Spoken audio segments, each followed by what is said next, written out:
والصلاة والسلام على سيدنا وحبيبنا وطبيب قلوبنا ومزكي نفوسنا أبي القاسم محمد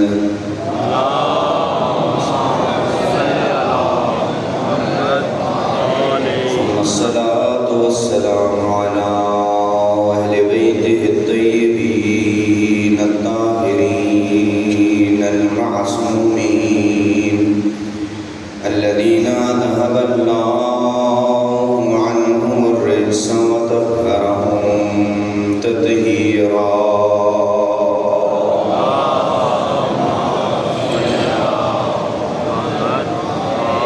ورحمة الله على أحبابهم وشيعتهم ومواليهم أجمعين، ولعنة الله على أعدائهم ملعونين من يومنا هذا إلى أبد الآبدين. أما بعد، فقد قال الله سبحانه وتعالى في محكم كتابه: أعوذ بالله من الشيطان اللعين الرجيم. بسم الله الرحمن الرحيم. إن الله وملائكته يصلون على النبي يا أيها الذين آمنوا صلوا عليه وسلموا تسليما.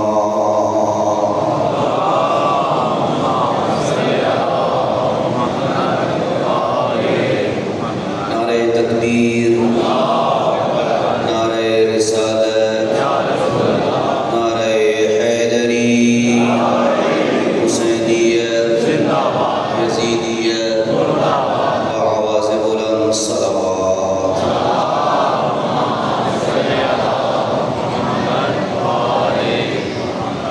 عشرہ محرم الحرام کی تیسری مجلس، جس سے خطاب کرنے کی سعادت حاصل ہو رہی ہے، اور آپ کے علم میں ہے کہ اس عشرہ محرم الحرام کا موضوع اذکار خدا کے انسانی زندگی پہ آثار اور برکات، اس موضوع کو ہم ڈسکس کر رہے ہیں. سب سے پہلا ذکر جسے ہم نے تمام اذکار الہیہ پہ افضل ترین ذکر قرار دیا، وہ ذکر محمد و آل محمد پہ درود بھیجنا.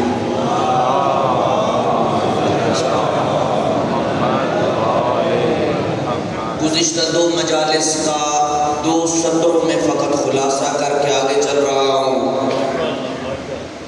ہم نے عرض کیا تھا کہ محمد و آل محمد پہ درود بھیجنے کی جو فضائل و برکات و آثار انسانی زندگی پہ آتے ہیں وہ کیا ہے؟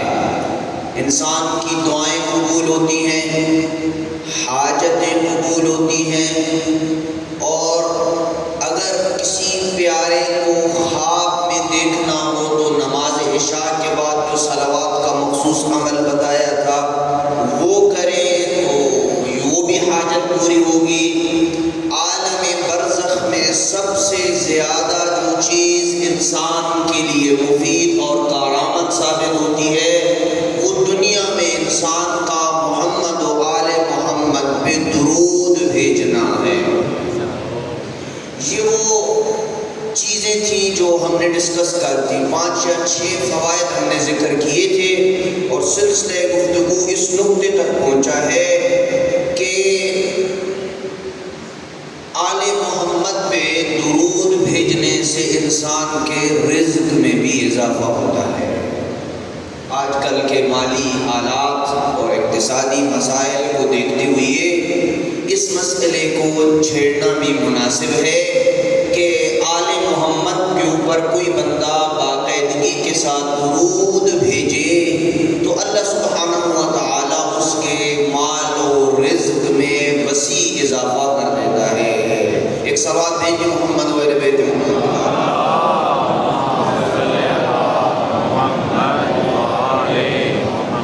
پیغمبر اکرم صلی اللہ علیہ وآلہ وسلم کی یہ حدیث آپ کے سامنے تلاوت کر رہا ہوں اور پھر اسی سے سلسلے گفتگو آگے بڑھے گا۔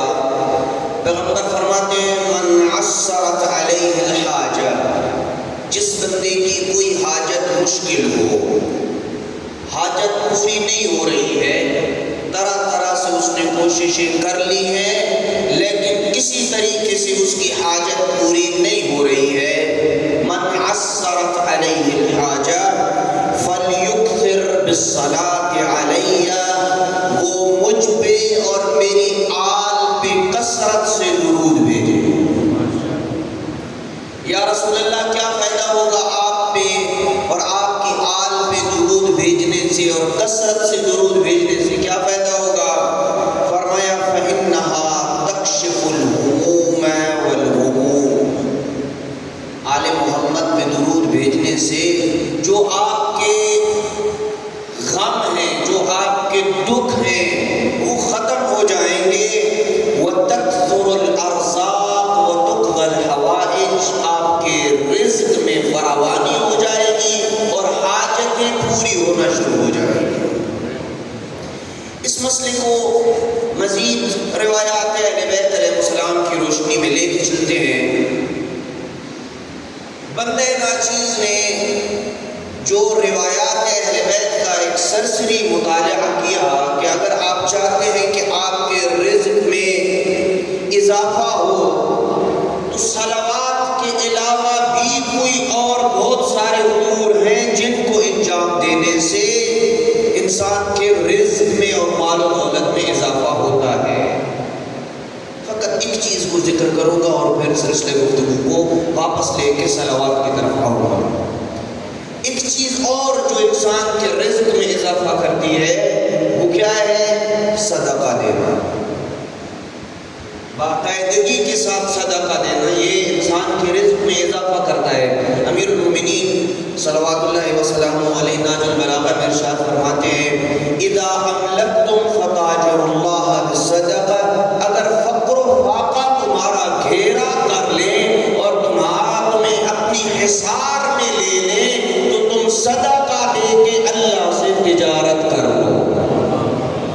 صدقہ دو گے اللہ سے تیری تجارت ہو جائے گی، اور جو اللہ کے ساتھ تجارت کرتا ہے یہ گھاٹے کی تجارت نہیں ہوتی ہے۔ روایات اہل بیت علیہ السلام میں بحار انوار میں بھی یہ واقعہ موجود ہے، اور ملا جامی نے اپنی کتاب شواہد النبوہ میں امام جعفر صادق علیہ السلام کے جہاں احوال قلم بند کیے ہیں وہاں یہ واقعہ لکھا ہے کہ لبنان کے ایک شہر سے ایک شخص ہر سال حج پہ آتا تھا۔ توجہ ہے نا میری طرف؟ جن کی میری طرف جتنی توجہ ہے وہ اتنی بلند آواز سے صلوات بھیج دیں۔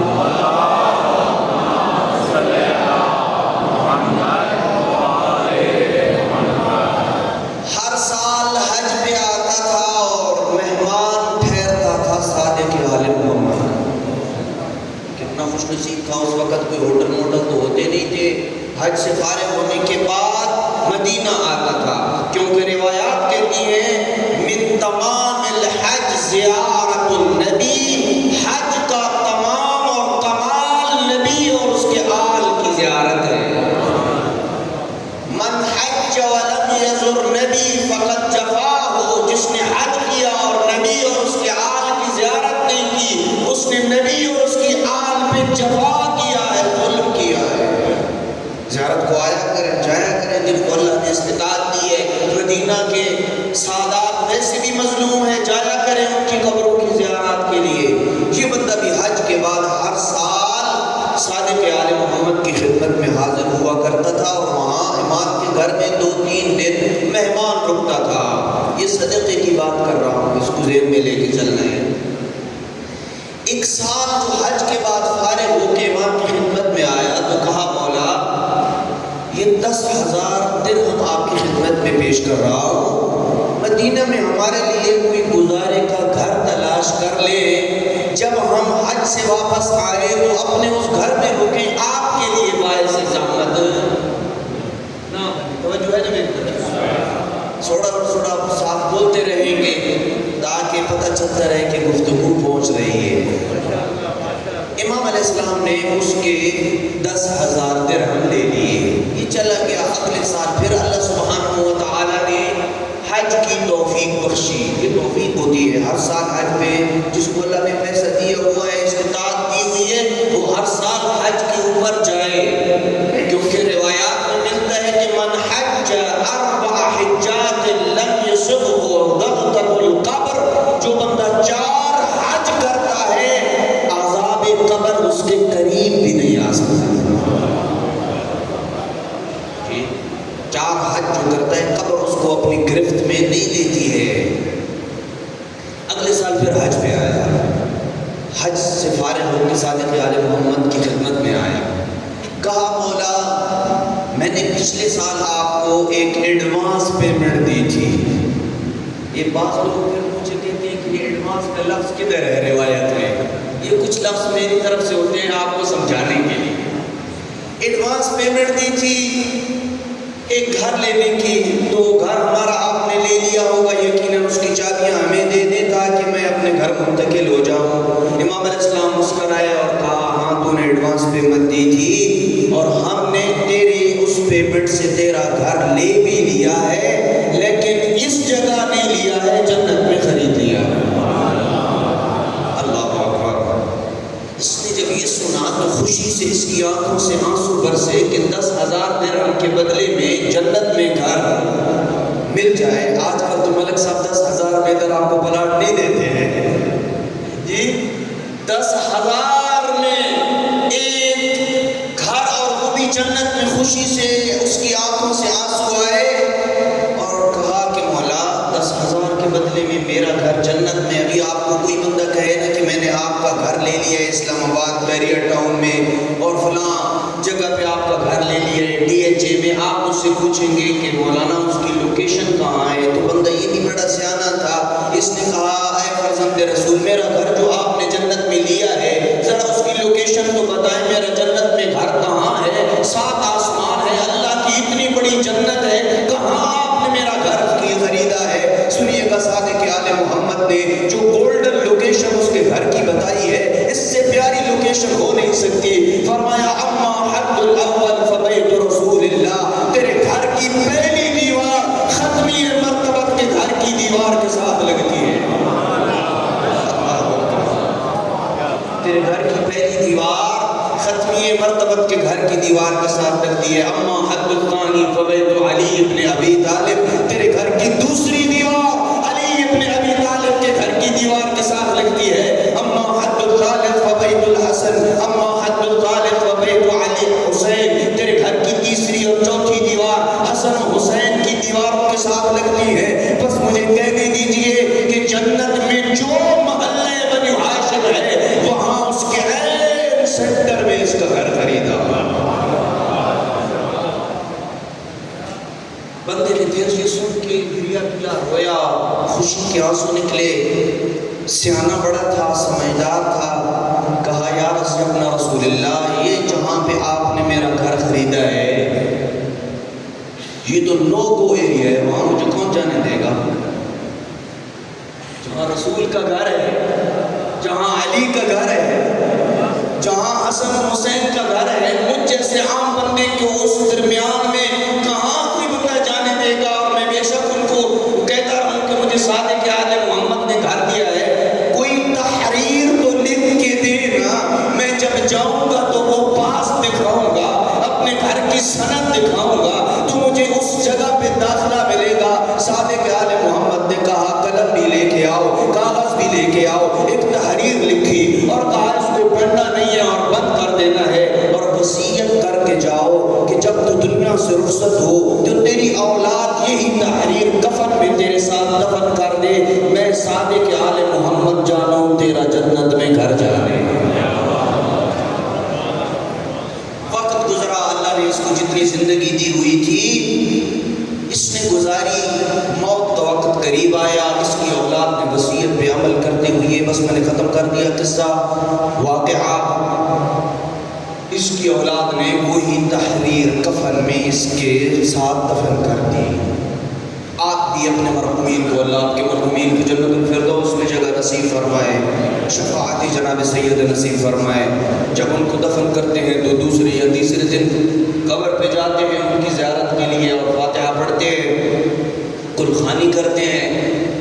اس کی بھی اولاد دوسرے یا تیسرے دن جب قبر پہ گئی تو قبر کے اوپر ایک پرچی پڑی تھی، توجہ ہے میری طرف، اس کو شیخ عباس قمی نے بھی اپنی کتاب میں لکھا ہے، اور ایک کٹر وہابی دشمن اہل بیت ملا جامی نے اپنی کتاب شواہد النبوہ کے اندر اس واقعے کو لکھا ہے کہ وہ پرچی پڑی ہوئی تھی، اور اس پرچی کے اوپر جب اس کی اولاد کی نگاہ پڑی، پرچی کو کھولا، ایک طرف صادق آل محمد کی تحریر تھی جس میں یہ لکھا ہوا تھا کہ اس بندے کو داخلے کی اجازت دی جائے، جب پرچی کو پلٹا تو دوسری طرف یہ لکھا ہوا تھا کہ اس کے باپ کی تحریر تھی کہ صادق آل محمد نے جو مجھ سے وعدہ کیا تھا وہ پورا کر دیا ہے۔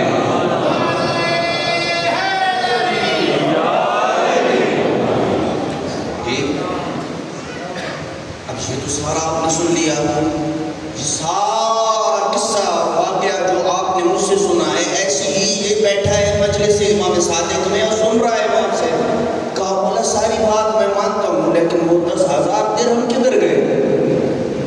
بات یہ ہے ایسا وہ جو میں 10,000 درہم دے کے کیا وہ کدھر گئے؟ کہا اس کے بدلے میں وہ جو تم 10,000 درہم دے کے گئے تھے وہ ہم نے تمہاری طرف سے مدینہ کے یتیموں پہ بطور صدقہ دے دیا ہے۔ بس صدقے کی بات کر رہا تھا کہ جب تم صدقہ دے گا تو اللہ تیرے مال اور رزق میں اضافہ کرے گا۔ اللہ سبحانہ و تعالیٰ کے ساتھ جو بندہ تجارت کر لیتا ہے وہ گھاٹے کی تجارت نہیں ہوتی۔ نہیں میں کہتا کہ تو صدقے میں بینک بیلنس دے دے اور اپنا سارا کچھ اللہ کی راہ میں خرچ کر دے، نہ یہ تیرے بس کی بات ہے نہ یہ میرے بس کی بات ہے۔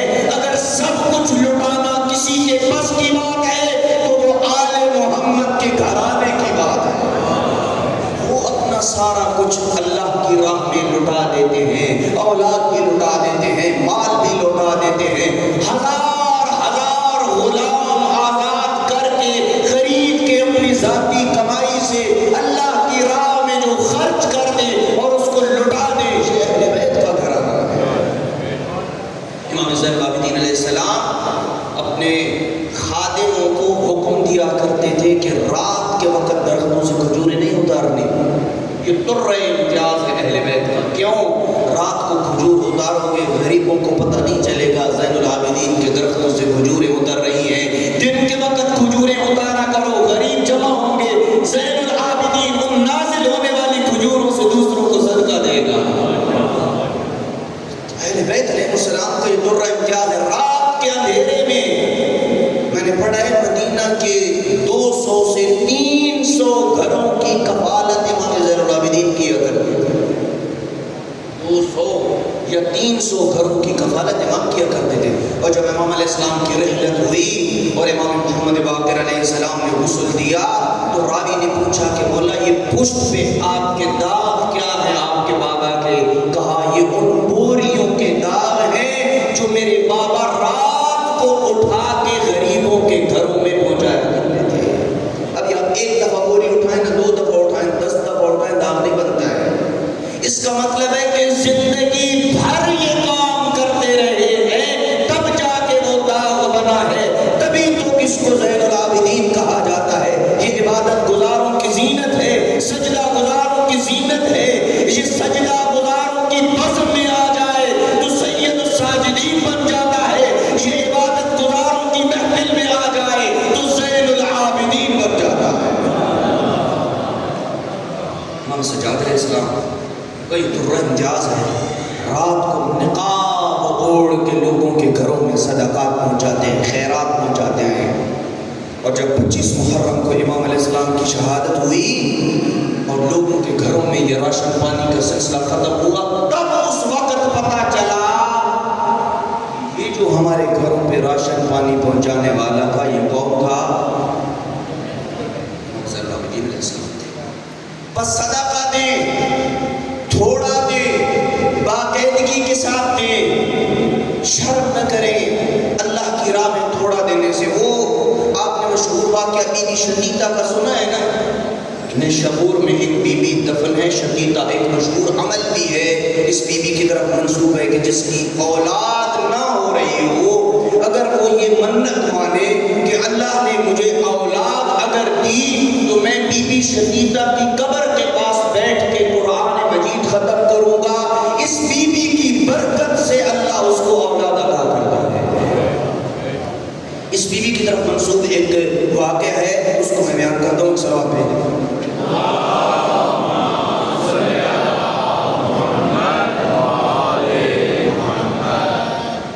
نیشاپور سے تاجروں نے خمس جمع کیا، بھاری بھرکم بوریاں خمس کے اندر خمس کے لیے بند کی، اور ایک بوری سوال و جواب کی بند کر کے امام جعفر صادق علیہ السلام کی طرف روانہ کی۔ شتیتا کو پتہ چلا، بی بی شتیتا کو پتہ چلا کہ ایک بندہ نیشاپور سے مدینہ جا رہا ہے، اپنے اموال واجبہ لے کے، سارے شہر کے اموال واجبہ لے کے وہاں جا رہا ہے۔ بی بی شتیتا بھی آئی اور اس نے کہا یہ میرے 4 درہم ہیں اور ایک رومال ہے جو میں نے اپنے ہاتھ سے بنا ہے، اس کو بھی لیتے جاؤ۔ اس نے کہا کہ یہ میرے پاس بوریاں بھری ہوئی ہیں خمس کی، تمہارے 4 درہم کو میں اوپر رکھوں نیچے رکھوں؟ مجھے شرم آتی ہے امام کو 4 درہم دوں اور ایک چھوٹا سا رومال جو ہے وہ دوں خمس میں۔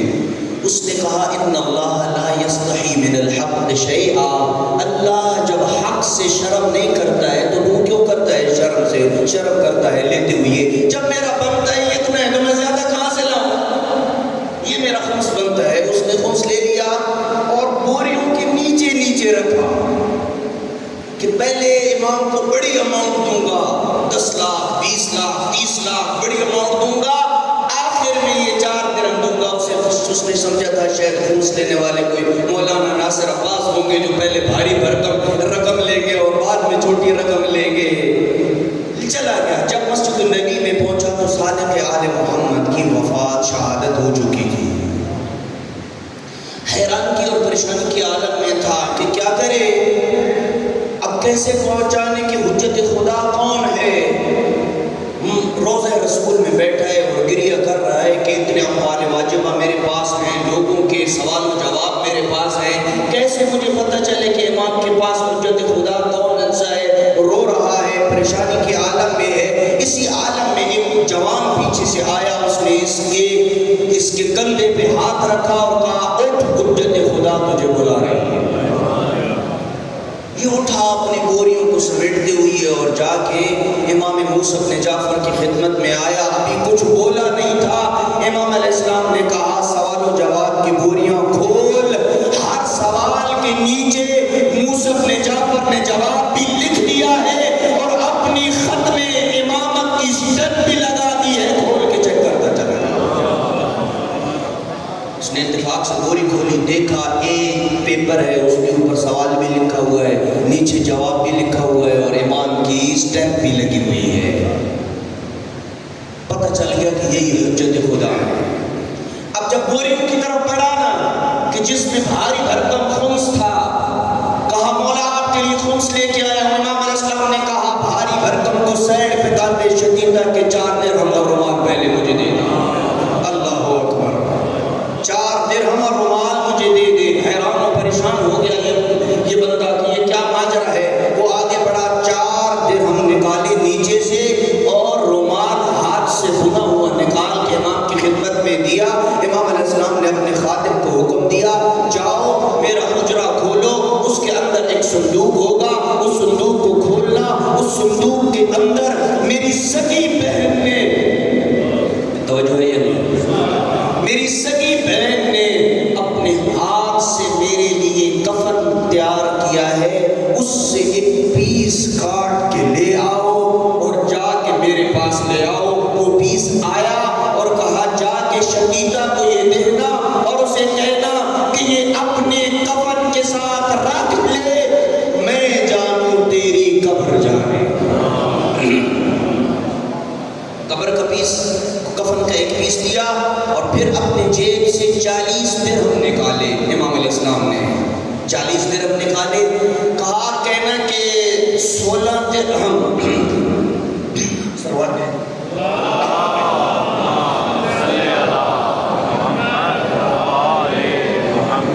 16 درہم تیرا یہ خرچہ ہے، 24 درہم اللہ کی راہ میں خرچ کر دینا، اور جب میرا قاصد تیرے پاس پہنچے گا، یعنی یہی بندہ جو سامان لے کے جا رہا ہے واپس، جب میرا بندہ تیرے پاس پہنچے گا تو ٹھیک اس کے 7 دن بعد شقیقہ تو دنیا سے رخصت ہو جائے گی. گھبرانا نہیں ہے، تیری موت شقیقہ نیشا پور میں ہوگی، میں موسیٰ بن جعفر مدینہ میں ہوں گا. گھبرانا نہیں ہے، میں مدینہ سے نیشا پور خود آ کے تیرا نماز جنازہ بھی پڑھوں گا، خود اپنے ہاتھوں سے قبر میں بھی اتاروں گا. یہ برکت ہے اللہ کی طرف سے جو بندہ اللہ کی راہ میں خرچ کرتا ہے، چاہے تھوڑا ہی کیوں نہ ہو. ایک صلوات بھیجیں محمد و آل بیت.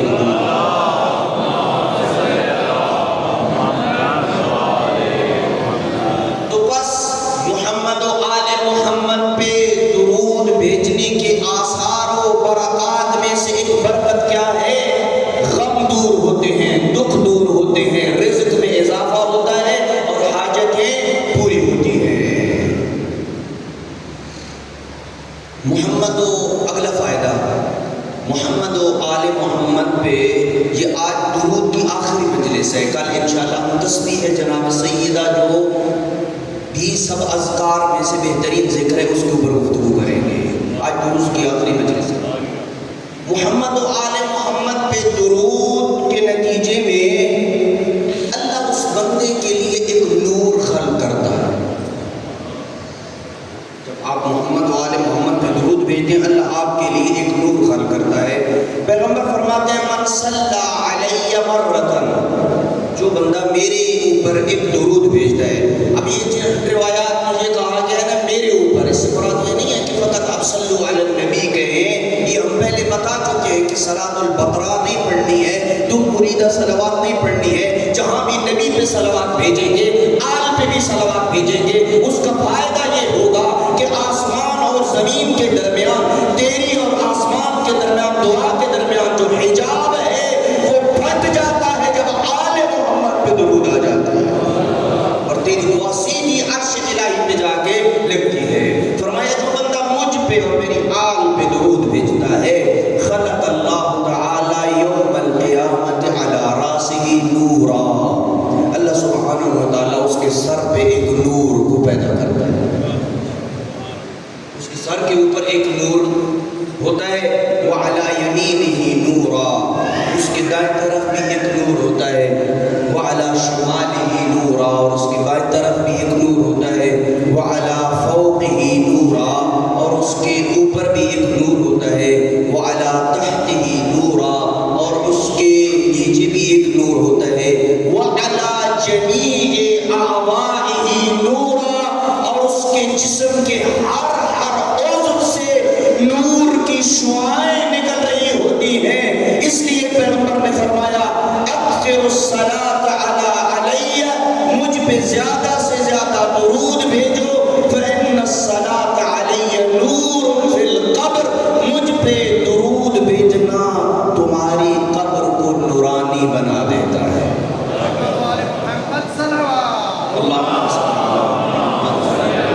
یہ بندہ کون ہے جس کے اوپر بھی نور ہے، نیچے بھی نور ہے، بائیں بھی نور ہے، دائیں بھی نور ہے، نور کے حصار میں آ رہا ہے، یہ کون ہے بندہ؟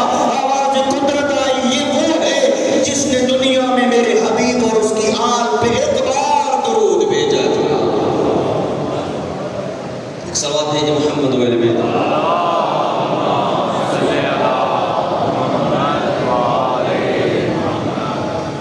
اچھا، کچھ لوگوں کو بھولنے کی عادت ہوتی ہے جن کو بھولنے کی عادت نہیں ہے وہ بلند آواز سے سوال ہے۔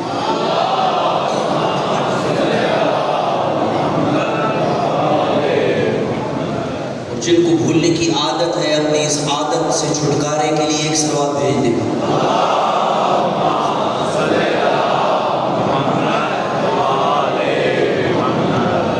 نسخہ تعلیم دے رہا ہوں، کبھی نہیں بھولیں گے اگر اس نسخے پہ عمل کریں۔ اگر صلوات کو اس انداز میں پڑھیں گے جو بتا رہا ہوں تو بھولنے کی عادت ختم ہو جائے گی۔ یہ روایت سناؤ، جو آمادہ ہے روایت سننے کے لیے ذرا مشتاقانہ صلوات بھیج دیں۔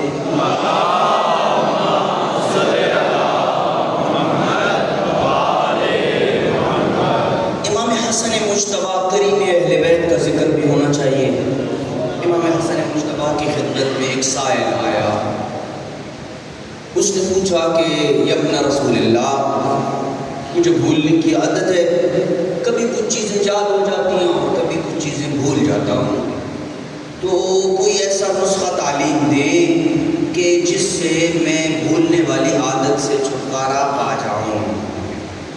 امام علیہ السلام نے فرمایا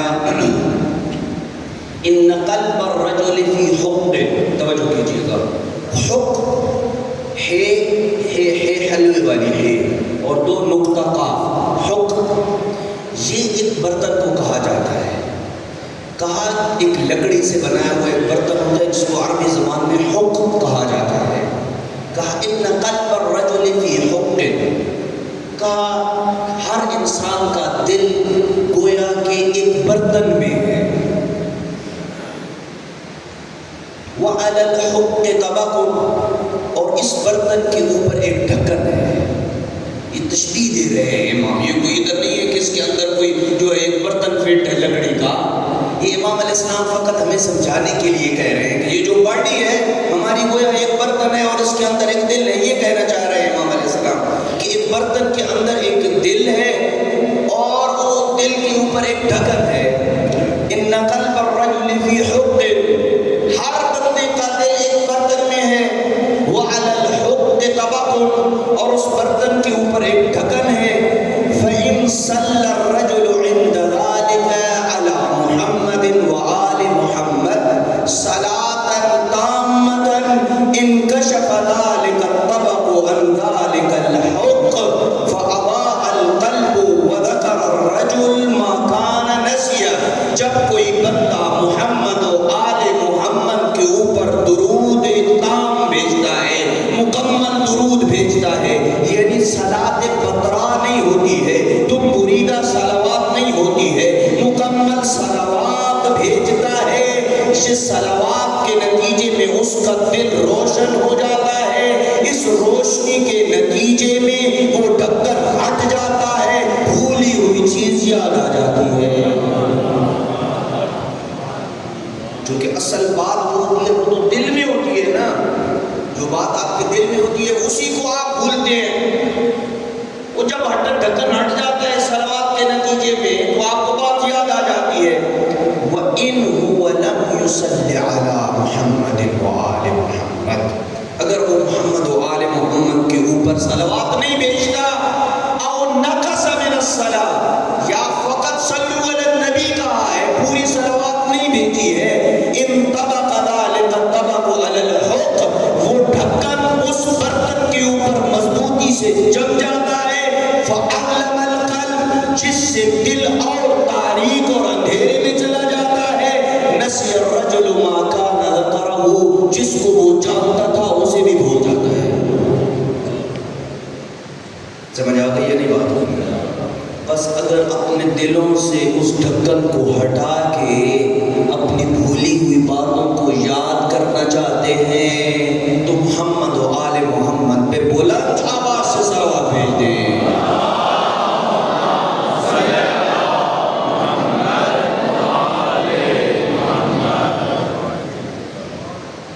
جو بندہ محمد و آل محمد پہ جلدی سے بس 2 روایات اور مجلس میں نے ختم کر دی، جو بندہ محمد و آل محمد پہ درود بھیجتا ہے خود ختمی مرتبہ اس کے سلام کا جواب دیتے ہیں۔ جتنی دفعہ بھی درود بھیج رہے ہیں نا، خاتم الرسل آپ کے سلام کا جواب دیتے ہیں۔ ایک فرشتہ ہے جس کا نام ہے ذہلیل، توئے کے بعد جو زوئیں ہوں جس کو آپ پڑھتے ہیں نا، ذہلیل اس کا نام ہے۔ وہ جب سے اللہ نے اسے پیدا کیا ہے اس کی کیا ڈیوٹی ہے؟ وہ قبر محمد پہ وہ کھڑا ہے، اس جگہ پہ جہاں محمد کی قبر ہونی ہے۔ پیغمبر اکرم صلی اللہ علیہ وسلم کو دفن کیا گیا وفات کے بعد، شہادت کے بعد، تو اس وقت سے لے کے اب تک وہ فرشتہ وہیں کھڑا ہے۔ کیا کام ہے اس کا؟ جب بندہ مومن دنیا کے جس کونے میں بھی بیٹھ کے محمد و آل محمد پہ درود بھیجتا ہے، اس بندے کے 2 کام ہوتے ہیں۔ ایک، آپ کے بھیجے ہوئے درود کے بدلے میں آپ کو پلٹ کے آپ پہ 10 مرتبہ رحمت کی دعا کرتا ہے کہ اللہ اس بندے پہ 10 بار رحمت نازل کرے۔ اور دوسرا، پیغمبر کو کہتا ہے، چکوال نیو سٹی میں مجلس ہو رہی تھی، فلاں بندے نے آپ کی ذات کے اوپر درود بھیجا تھا، قبر محمد سے سلام آتا ہے۔ اے نیو سٹی حسینیہ سجادیہ میں بیٹھ کے مجھ محمد پہ مدینہ میں سلام کرنے والے، میں محمد تمہیں سلام کا جواب دیتا ہوں، میں محمد تمہیں سلام کا جواب دیتا ہوں۔ ایک سوال بھیجیے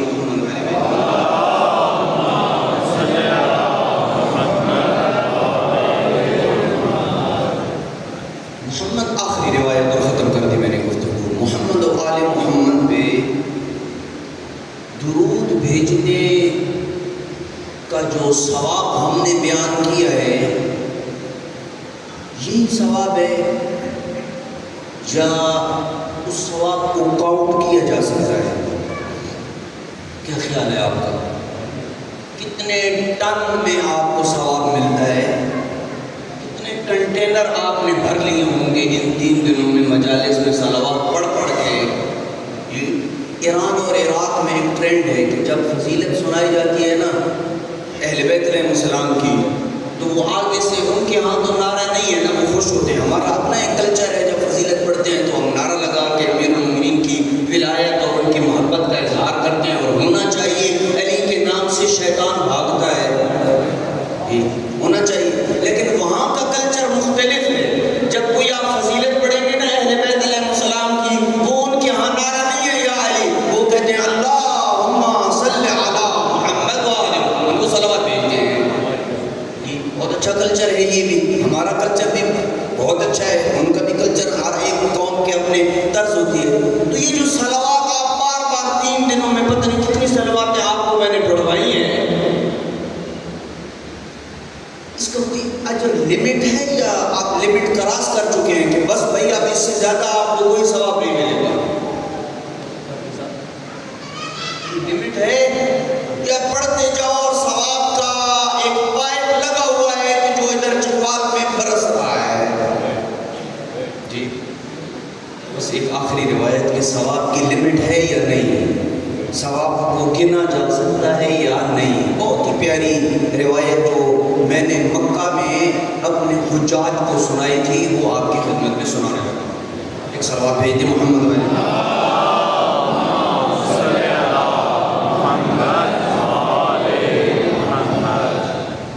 پیغمبر اکرم صلی اللہ علیہ وآلہ وسلم فرماتے ہیں، اسری بی لیلۃ المعراج الی السماء، شب معراج مجھے آسمان کی طرف لے جب میں گیا، فرأیت ملکا، میں نے ایک فرشتے کو دیکھا، لہو 1000 ید، جس کے 1000 ہاتھ ہیں۔ کتنے؟ بیدار ہیں پچھلے لوگ جو بیٹھے ہیں وہ جاگ رہے ہیں یا نہیں جاگ رہے؟ ایک فرشتے کو دیکھا کہ جس کے کتنے ہاتھ ہیں؟ 1000 ہاتھ ہیں۔ لِكُلِّ يَدٍ 1000 اصبع، ہر ہاتھ میں 1000 انگلیاں ہیں۔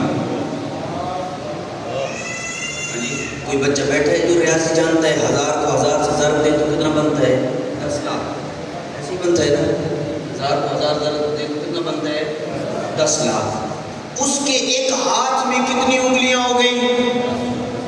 1000 ہاتھ ہے نا، تو ٹوٹل انگلیاں اس کی کتنی ہو گئی؟ 10 لاکھ۔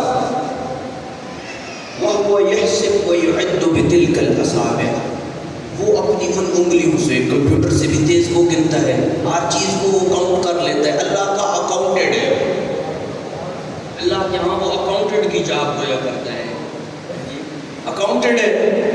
فَقُلْتُ لِجِبْرَائِيلِ، پیغمبر فاتح میں نے جبریل کو کہا، من هذا الملک، یہ فرشتہ کون ہے؟ وَمَا الَّذِي يَحْسِبُهُ، اور یہ کیا گن رہا ہے؟ قال جبرائیل، جبریل نے کہا، هذا ملک موکل علی قدر المطر، اس فرشتے کا کام یہ ہے کہ بارش کے قطروں کی تعداد کو گنے۔ کب سے اللہ نے آسمان بنایا اور بارشیں نازل ہو رہی ہیں؟ باران رحمت کا دعا کریں کہ اس مجلس کی صدقے باران رحمت کا نزول ہو۔ جب سے اللہ نے بارشوں کا سلسلہ شروع کیا ہے، آپ کو پتہ ہے کتنی بارشیں ہو چکی ہیں؟ خدا صاحب، ہمیں تو یہ پتہ نہیں ہوتا کہ ایک سال میں کتنی بارشیں ہوئی ہیں۔ جب سے کائنات بنی ہے اس وقت سے لے کے اب تک کتنی بارشیں ہوئی ہیں اور کہاں کہاں ہوئی ہیں؟ یہ کائنات فقط چکوال نہیں ہے، بہت بڑی اللہ کی بنائی ہوئی کائنات ہے۔ کتنی بارشیں ہوئی ہیں؟ اس کی ڈیوٹی یہ ہے کہ وہ اپنے ان 1000 ہاتھوں سے اور 20 لاکھ اور 10 لاکھ انگلیوں سے بارش کے قطروں کی تعداد گنتا ہے۔ یحفظھا، کاؤنٹ کرتا ہے۔ کم قطرۃ تنزل من السماء الی الارض، کتنے قطرے آسمان سے زمین کی طرف گئے۔ فقلت للملک، پیغمبر اکرم نے بڑا عجیب سوال کیا، سنیے گا۔ هل تعلم مذ خلق اللہ الدنیا کم قطرۃ نزلت من السماء الی الارض؟ اے فرشتے، پیغمبر نے اب ڈائریکٹ ہم کلام ہو گئے فرشتے کے ساتھ۔ پیغمبر نے فرشتے سے پوچھا، اے فرشتے، اے ملک، کیا تو جانتا ہے کہ جب سے اللہ نے زمین و آسمان کو خلق کیا اس وقت سے لے کے اب تک کتنے قطرے آسمان سے زمین پہ آئے ہیں؟ پریشان تو نہیں ہو گئے؟ یہ آپ کی ڈیوٹی میں نے نہیں لگائی ہے کہ آپ نے کاؤنٹ کرنا ہے، یہ آپ پریشان ہو گئے، یہ اس فرشتے کی ڈیوٹی ہے جو انجام دے رہا ہے۔ فقال یا رسول اللہ، اے اللہ کے رسول، فواللہ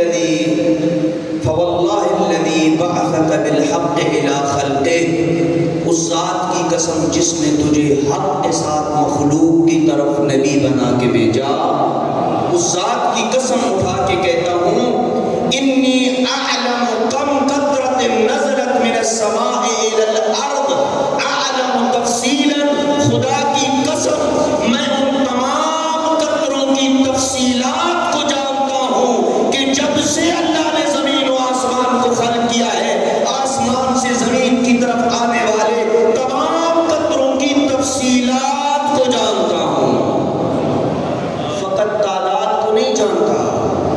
اللہ اکبر۔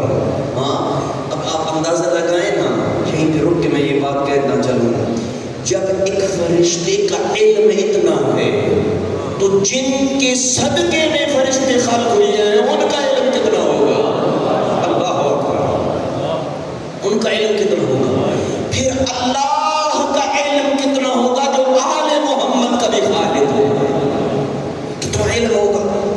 قطروں کی تفصیلات کو جانتا ہوں۔ کیا تفصیلات ہے بھائی جو تو جانتا ہے؟ کہا کم قطرۃ نزلت علی البحر، کتنے قطرے سمندر پہ گرے ہیں میں انہیں جانتا ہوں۔ کم قطرۃ نزلت فی البر، کتنے قطرے خشکی میں گرے ہیں میں ان کو جانتا ہوں۔ کم قطرۃ نزلت فی العمران، کتنے قطرے آبادیوں پہ گرے ہیں میں انہیں سب کو جانتا ہوں۔ کم قطرۃ نزلت فی البستان، کتنے قطرے کھیتیوں میں اور باغوں میں گرے ہیں میں انہیں جانتا ہوں۔ کم قطرۃ نزلت فی الصبغہ، کتنے قطرے شور اور نمکیات والی زمین پہ گرے ہیں میں انہیں جانتا ہوں۔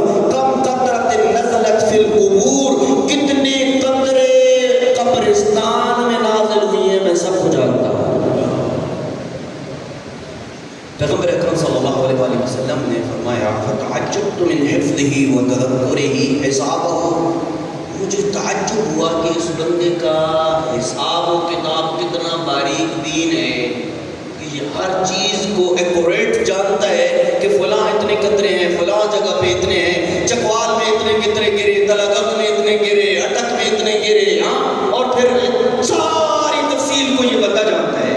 پیغمبر نے آپ سوال کیا، توجہ ہے نا میری طرف؟ فقال یا رسول اللہ حساب لا اقدر علیہ بما عندی من الحفظ والتذکر والایدی والاصابع، کہا یا رسول اللہ یہ میرے لیے کوئی مشکل کام نہیں ہے جو میں کر رہا ہوں، لیکن ایک چیز کا حساب و کتاب مجھ سے نہیں ہوتا۔ پہنچ گئے آپ، سیاح مجمع ہے، سمجھدار مجمع ہے، کہا ایک چیز کا حساب مجھ سے نہیں ہوتا، میرے اتنے ہاتھ ہیں، میری اتنی انگلیاں ہیں، میں بارش کی قطروں کی تعداد کو گن سکتا ہوں، میں نے ساری تفصیل بتائی ہے، میں یہ جانتا ہوں، لیکن ایک حساب و کتاب مجھ سے نہیں ہوتا ہے۔ فقال ای حساب ہوا، پیغمبر نے فرمایا وہ کون سا حساب و کتاب ہے جس کو کاؤنٹ کرنے سے تم اور تیری انگلیاں عاجز ہیں، جس کو تو یاد بھی نہیں کر سکتا، کاؤنٹ بھی نہیں کر سکتا؟ کہا قوم من امتک، تیری امت میں سے ایک قوم یحضرون مجمعا، جب وہ کسی مجمع میں اور محفل میں بیٹھے ہوئے ہوتے ہیں، فیذکر فیہ اسمک عندہم، ان کے سامنے تیرا نام لیا جاتا ہے، فیصلون علیک، وہ تیرے اوپر صلوات بھیجتے ہیں، وانا لا اقدر علی حصر ثوابہم، میں ان انگلیوں کے باوجود ان کی صلوات کا حساب کاؤنٹ نہیں کر سکتا۔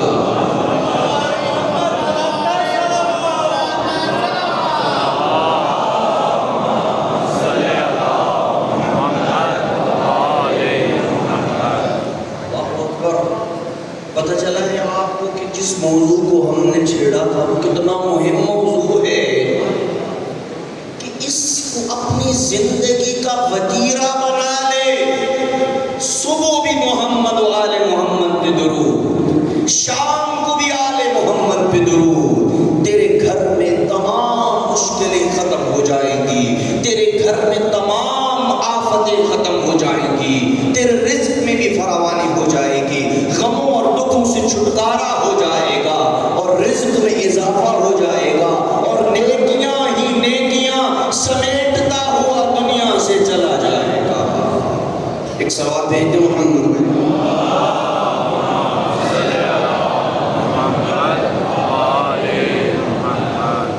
بارے دیگر صلوات۔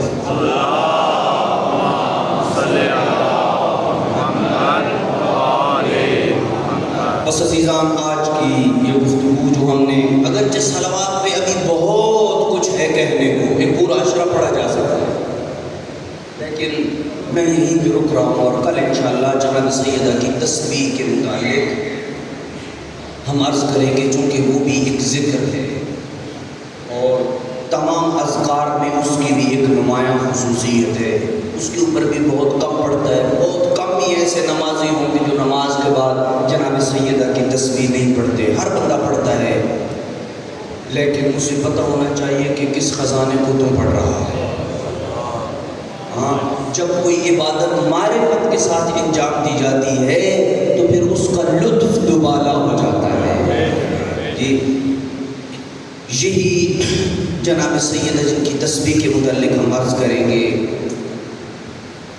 ان کی اولاد کے ساتھ جو کربلا میں ہوا،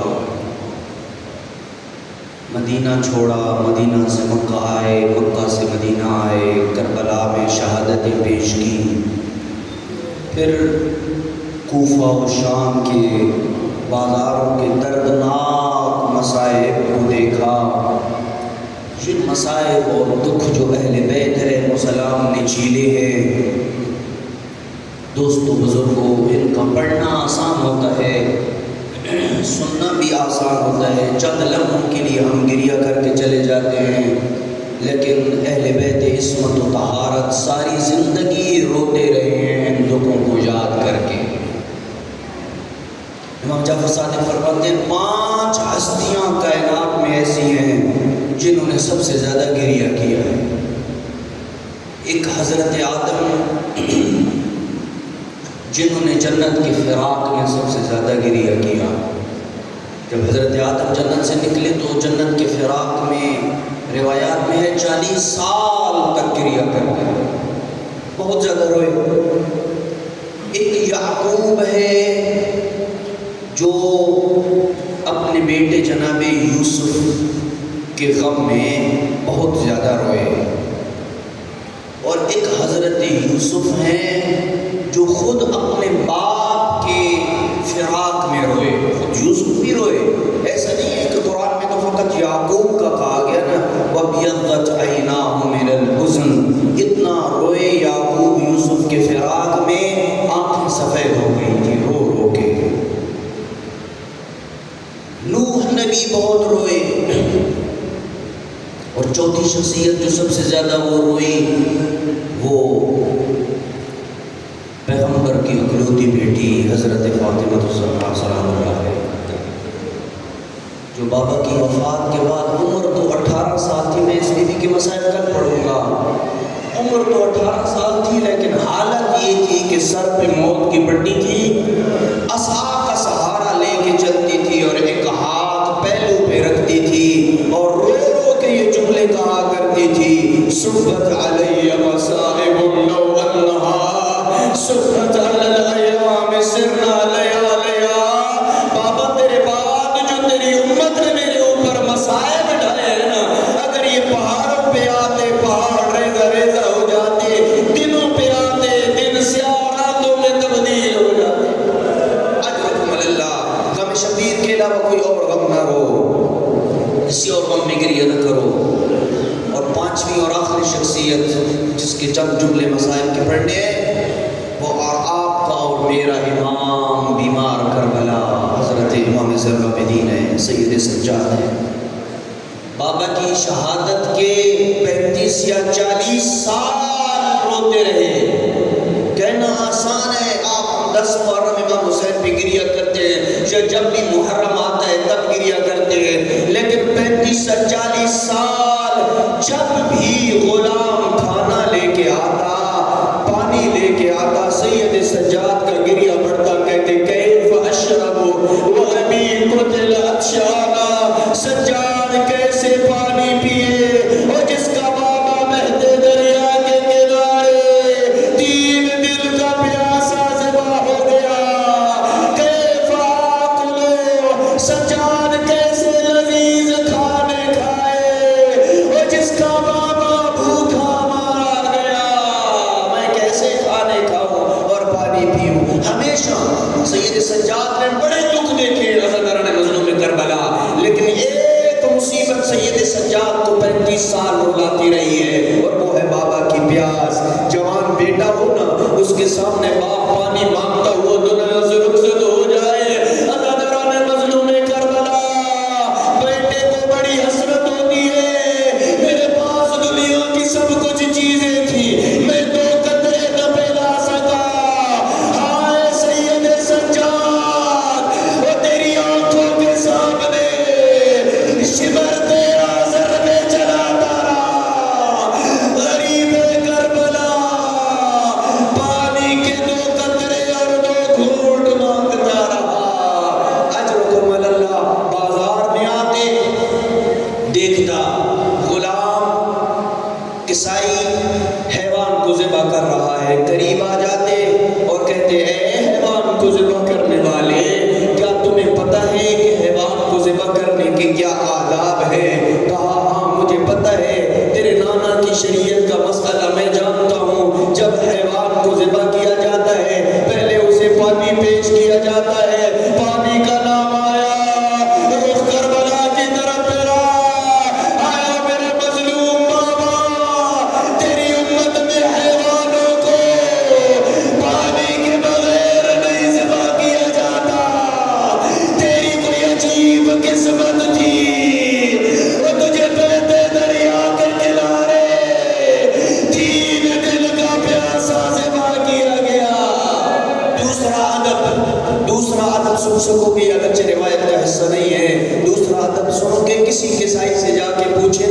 عیسائی کہتے ہیں کہ ایک حیوان کو ہم دوسرے حیوان کے سامنے ذبح نہیں کرتے، جب ایک حیوان کو ذبح کر رہے ہوتے وہاں دوسرا حیوان سامنے ہم نہیں رکھتے ہیں، اس کو الگ ذبح کرتے ہیں۔ یہ سننا تھا، رخ پھر کربلا کی طرف پھرا، کہا میرے مظلوم بابا تم پہ میری کروڑوں سلام ہو۔ 70 قدم پہ بہن زینب دیکھ رہی تھی، سکینہ ملتیں کر رہی تھی، وہ شمر نما میرے بابے کا سینہ ہے، وہ اسی سینے پہ مجھے نیند آتی ہے۔ اجرکم اللہ، بڑی مصیبتیں سید سجاد نے دیکھی ہیں، ہر مصیبت ایک طرف، لیکن جب شام کی مصیبت آئی نا، حضرت مظلوم کربلا پھر بابا کی پیاس کو بھی بھول گئے۔ الشام الشام الشام کے جملے کہا کہ گریا کرتے تھے۔ حضرت مظلوم کربلا سید سجاد سے بڑھ کے کوئی غیرت مند نہیں ہے۔ جب کسی نے منہال نے کہا تھا نا کہ مولا کتنا روئیں گے آپ کتنا روئیں گے، آپ کی صحت کے لیے یہ اچھا نہیں ہے، کہا تو نے انصاف نہیں کیا ہے، بخش جوانوں کا شہید ہو جانا تو یقیناً ہمارا ورثہ ہے، لیکن اے منہال بتا، ننگے سر پھپیاں ہو، یزید کا دربار ہو، سجاد سامنے کھڑا ہو، وہ یہ بیت کا ورثہ نہیں ہے۔ اجرکم اللہ، دو مصیبتیں فقط شام کی میں پڑھ رہا ہوں۔ آیت اللہ اشتہاردی نے لکھا جو شام کے ظاہر ہیں وہ میرے اس جملے کی تائید کریں گے۔ عزاداران مظلوم کربلا، دو مصیبتیں شام کی، جب اسیروں کو لایا گیا نا سوق حمیدیہ کے سامنے، جس کو باب الساعات کہا جاتا ہے، ساعت کا مطلب 1 گھنٹہ ہوتا ہے، اور جب ساعت بولا جاتا ہے تو کئی گھنٹے۔ آپ مجھ سے پوچھ کہ اس دروازے کا نام کیوں تبدیل ہو گیا؟ جب قافلہ آیا نا باب الساعات کے دروازے پہ، باب الساعات پہ جب کھڑا ہو گیا، یزید کو بتایا گیا تیرے مہمان آ گئے، اندر آنے کی اجازت ہے۔ یزید نے کہا نہیں نہیں، جب تک میں حکم نہ دوں میرے مہمانوں کو اندر آنے کی اجازت نہیں ہے۔ ہزاروں ڈھول باجے والے اکٹھے ہونا شروع ہو گئے، تماشائی اکٹھے ہونا شروع ہو گئے، بازار سجنا شروع ہو گیا۔ آپ مجھ سے پوچھ بازار کو سجنے میں کتنی دیر لگی؟ 1 دن نہیں 2 دن نہیں 72 گھنٹے لگے، بازار سجتا رہا، علی کی بیٹیاں دیکھتی رہی، وہ مؤذن آذان دیتا، اشہد ان لا الہ الا اللہ، یقیناً میری آقا زادی کہتی ہوگی، پالنے والے تیری توحید بچ گئی، زینب کی رضا لٹ گئی۔ اجرکم اللہ، ایک مصیبت، دوسری مصیبت جس کا میں خود چشمدید گواہ ہوں، سوق حمیدیہ سے مظاہر جو شام گئے ہیں میرے اس جملے کی تائید کریں گے، سوق حمیدیہ سے یزید کے منبر تک ٹائم رکھ لینا، اللہ تمہیں شام کی زیارت نصیب کرے۔ مرد چلنے والا ہو 1 گھنٹے آدھے گھنٹے سے زیادہ وقت نہیں لگتا، اگر بازار کچا کچ بھرا ہوا ہو، خاتون ہو، پردہ دار ہو، نہ گھر سے باہر نکلی ہو، 1 گھنٹے سے زیادہ وقت نہیں لگتا۔ وحدہ لا شریک کی عزت کی قسم، تاریخ نے یہ جملے لکھ دیے، جب بی بی کو اذن دخول ہوا، مؤذن فجر کی آذان کہہ رہا تھا، وہ جب کمینے کے سامنے پہنچی، مؤذن شام کی آذان کہہ رہا تھا، وہ کبھی اس بازار پر آئی جاتی، کبھی اس بازار پر آئی جاتی، ادھر سے دھکا لگتا، وہ زینب اس دیوار کو جا لگتی، ادھر سے دھکا لگتا، اس دیوار کو جا لگتا۔ اجرکم اللہ، غم شبیر کے علاوہ کسی اور غم میں نہ روئے۔ عزاداران مظلوم کربلا، میں جب پہنچا تھا اس مسجد عموی میں نے ایک شامی کے پاس گیا، میں نے کہا مجھے اس بازار میں لے چلو، قدیمی بازار میں جہاں پہ میری آقا زادی کو لے کے گئے تھے۔ عزاداران مظلوم کربلا، یہ شامی کا بیان ہے جو خود اس نے مجھے کہا میں لے